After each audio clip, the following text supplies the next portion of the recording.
So I'll be presenting my paper, which is titled The World Falls Apart, the Children Keep Notes, Curating Catastrophe in Animals, People, and Beasts of No Nation.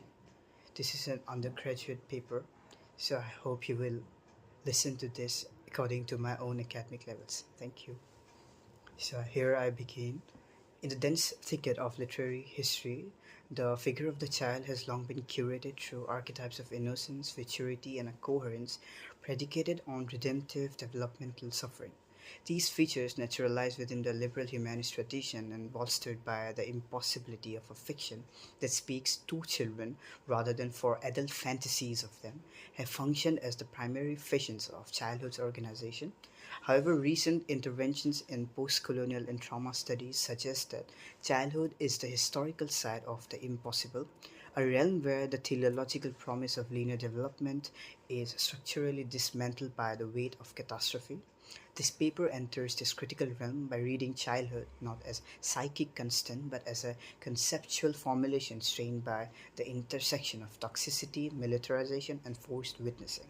My primary contention is that Indra Sinha's Animals People and Evila's Beasts of No Nation enact a politics of forced futurity, wherein the child, stripped of the teleological promise of white childhoods, is structurally constrained to function as the unwilling archivist of damaged futures.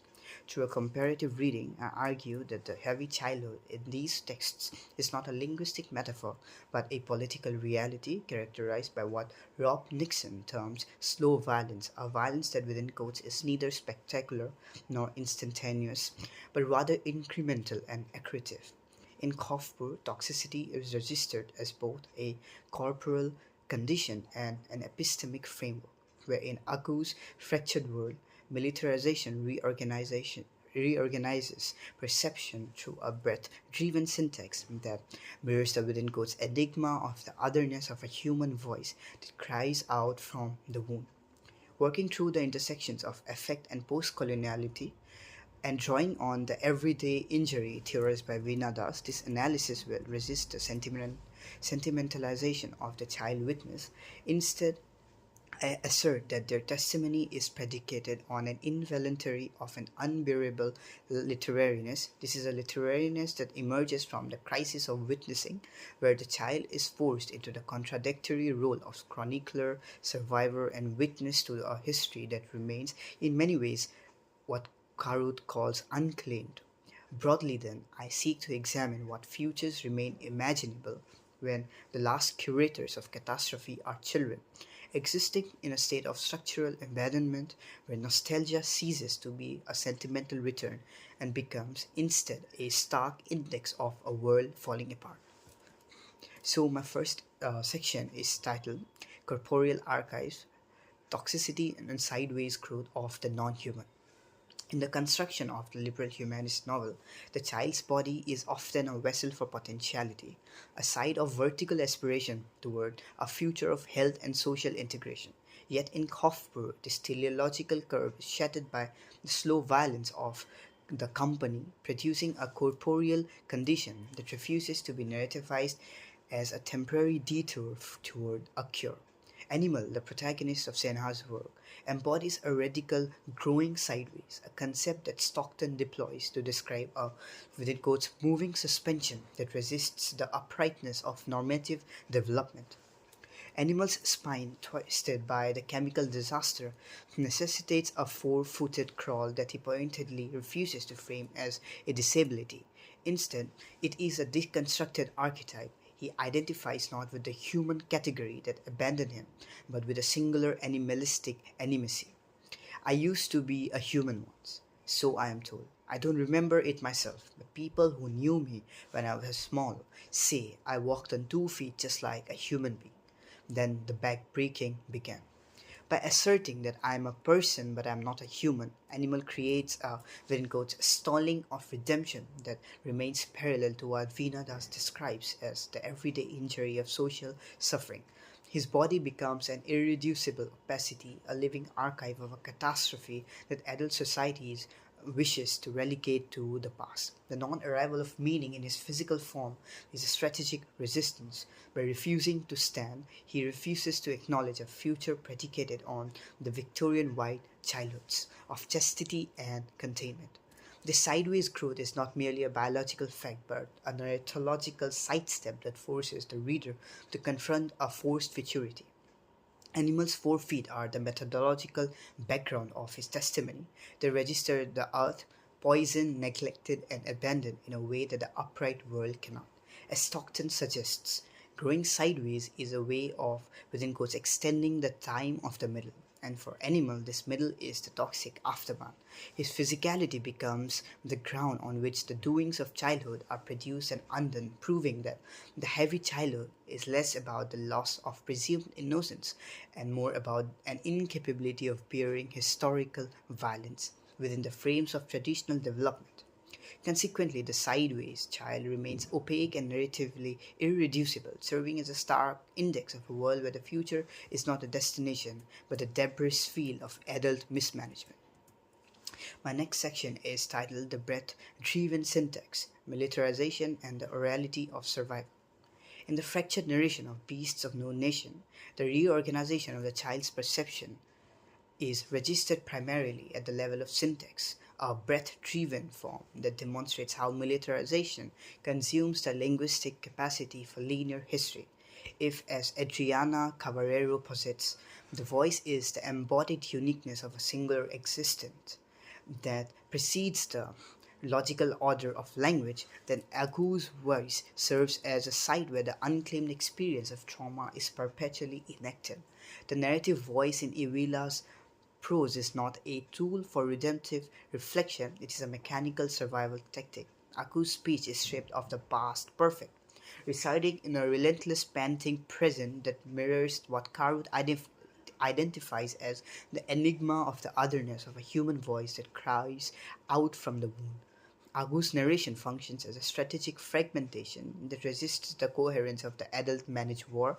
His syntax registers the weight of the mashut and the barking of the commandant as immediate corporal intrusions. I'm seeing his brain. It is looking like the brain of goat. I'm closing my eyes because I'm thinking I'm seeing the goat, but I'm not seeing the ghost. I am only seeing the blood. Here, the non arrival of meaning is supplemented by a failing of care. The child is not witnessing an event he can later narrate as a survivor, but is instead coerced into witnessing that turns speech itself into a con, into a contaminant of innocence. This involuntary literariness suggests that Agu's voice is the ground on which the doings of childhood are undone by the state. His syntax is the methodological backbone of a heavy childhood that is forced into the contradictory, unyielding roles of chroniclers. Furthermore, the retention of archetypal residues, such as Aku's fragmented memories of his mother's soft voice, only serves to expose their narrative insufficiency.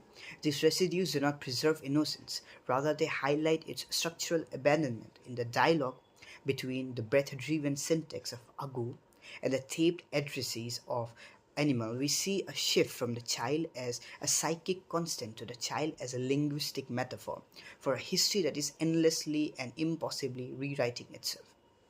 The ethicality involved in this child witnessing is not found in the clarity of the report, but in the constructed silence and disruption in temporality that force the reader into a confrontation with the unresolvable.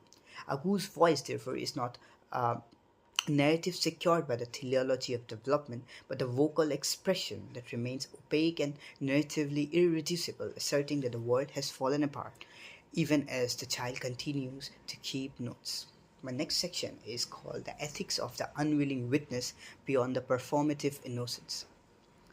In the sphere of catastrophe, the child is often reduced to a symbol of pure suffering, a move that Jacqueline Rose identifies as the adult world's attempt to secure its own moral boundaries.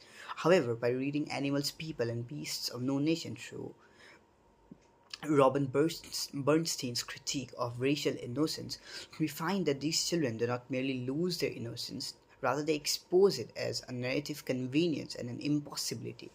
Bernstein argues that innocence is not a state of being but a performance of not noticing, a luxury that is violently stripped away in the toxic zones of Kafur or the militarized bush. Animal, for instance, rejects the holy ignorance expected of the subaltern child, choosing instead an involuntary literariness that is both cynical and profound. He mocks the listener's desire for a sad story, asserting that his testimony is a curated labor of witnessing at the level of language itself. You are like all the others. You want me to tell you a story that will make you weep. You want to hear about the night of the fire, the gas, the people dying in the streets, but I won't give it to you. My story is about now. This refusal to perform the expected trauma constitutes what Shoshana Feldman calls a crisis of witnessing.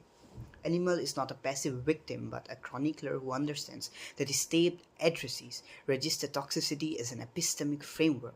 His voice does not seek pity, it seeks to frame the reader within the same precariousness that Judith Butler identifies as the hallmark of the non-grievable life.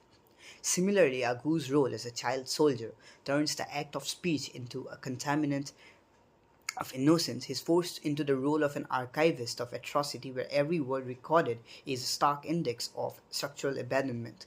As Feldman notes, the witness is often, within quotes, the one who, in the very process of testifying, is himself being tested by the truth.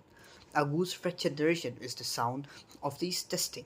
He cannot not notice the violence he performs, and thus his testimony becomes an unbearable literariness that destabilizes the teleology of development.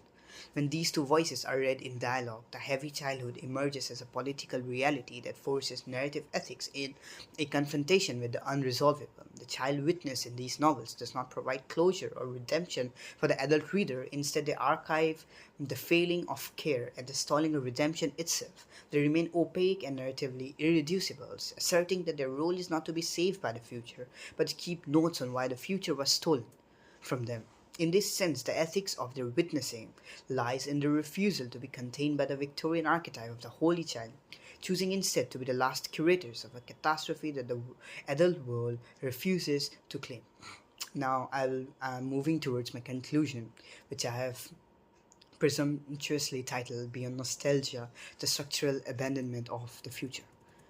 In the dialogue between toxicity and militarization, nostalgia ceases to function as a sentimental retrospective return to a golden age of innocence. Instead, it behaves as a stark index of structural abandonment, marking the precise coordinates where the adult world has vacated its responsibility toward the succeeding generation. For Animal and Agu, the past is not a repository of comfort but a violent geography that endlessly rewrites their present.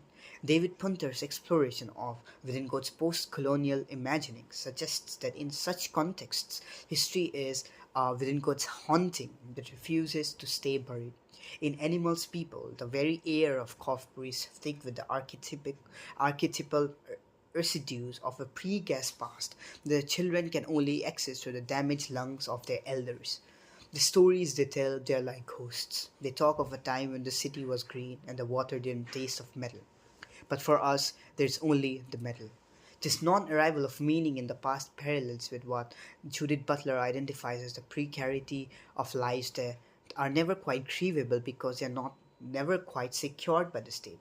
Animals' nostalgia is a deconstructed archetype. It is not a longing for what was, but a confrontation with the slow violence that ensured that he would never have a human history. His curation of the city's decay is an act of ethicality involved in child witnessing that rejects the redemptive arc of of of the novels which were its precursors. In Beasts of No Nation, Agu's nostalgia is even more fractured, a constructed silence that punctuates his breath-driven narration. When he thinks of his mother, the memory does not offer a teleology of care or path back to polite society. Instead, the memory is a containment that makes his current role as a killer more unbearable. As Karut notes, trauma is the story of a wound that cries out, and August's nostalgia is the sound of that wound. The failing of care is absolute. There is no missionary or journalist who can restore the linear promise of his childhood. Broadly, then, both texts suggest that the heavy childhoods are defined by the exposure of innocence and futurity as narrative conveniences. The child, as the last curator of catastrophe, is forced to imagine a future that is already a toxic aftermath. This is not a loss of innocence in the tragic sense, but an incapability of peering historical violence through the metaphors of the past. The paper, in essence, contends that when the world falls apart, the notes the children keep are not a blueprint for a new world, but a meticulous archive of the old world's abandonment. The forced futurity of these narratives leaves us with a final, unresolvable question. What ethics remain when the child witness is the only one left to record the stalling of redemption itself? That was my paper. I hope you like listening to it, and I hope to engage with any critical insights that you might have. Thank you for listening to me. Take care. Thank you.